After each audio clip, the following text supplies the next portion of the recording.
Hunter's Reward.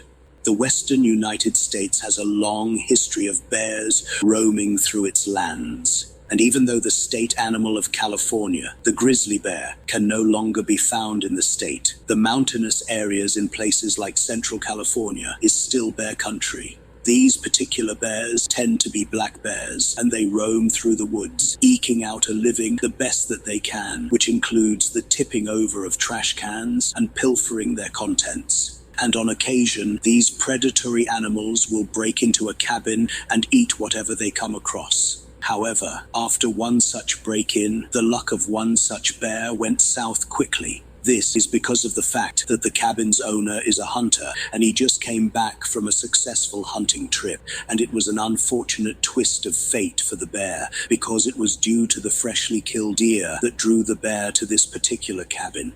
And when the bear broke into the cabin, the hunter was still home.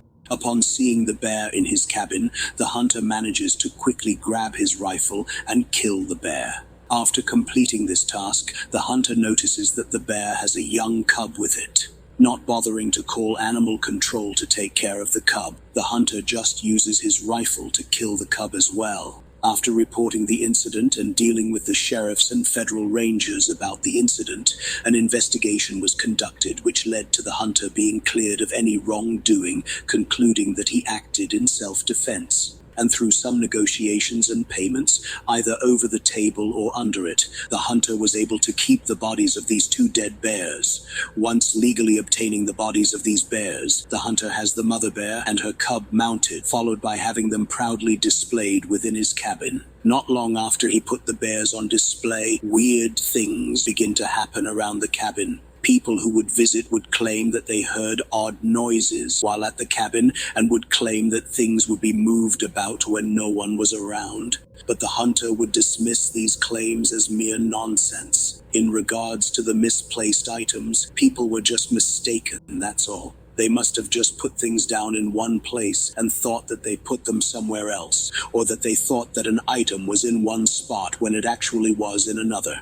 And in regard to the noises, it's just the cabin. It's one of the original cabins ever built in the area, so it's an old one, thus prone to making weird noises, especially at night when the cabin is settling. It could also just be the wind blowing outside. But what is harder to explain away is the apparent movement or change of position of the bears themselves. Because they have been mounted, there shouldn't be any reason for them to move. In addition to this, the hunter was the one who mounted them, so he should know the level of craftsmanship that went into each one. And he is the type of person who expects excellence when it comes to the matter of craftsmanship, especially when it comes to displaying the kills that someone has made, especially his. So in an attempt to explain the movement of the bears that people would see, the hunter would claim that what they saw was just an illusion or the trick of the light. But something isn't right with those bears, and people are able to see through the hunter's explanations. It eventually reaches the point where people would just stop visiting the cabin altogether.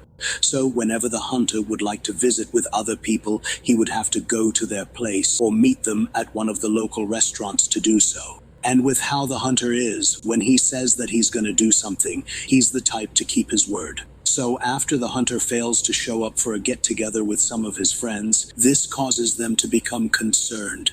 The first place that they check is, of course, his cabin. But when they do this, it's initially from afar. And from all that they can tell, the hunter should still be there at his cabin. The biggest tell is that the hunter's truck is still parked out front. And unable to tell that anything is wrong, his friends manage to muster up enough courage to actually approach the cabin to see if they can obtain any more information surrounding their friend. Once they approach the cabin, they start looking around for any piece of information.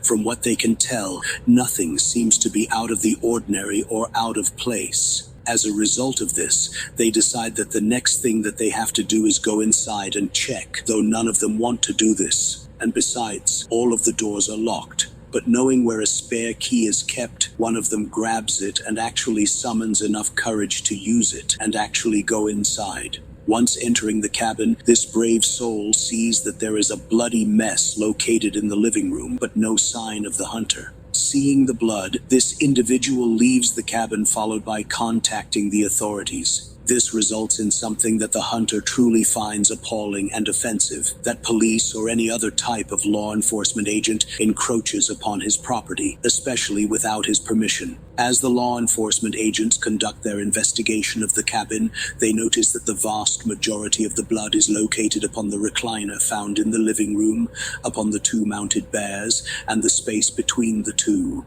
There is even some gore located upon the bears themselves. Seeing this, the authorities decide that they have to cut open the bears and see if they can find anything inside of them.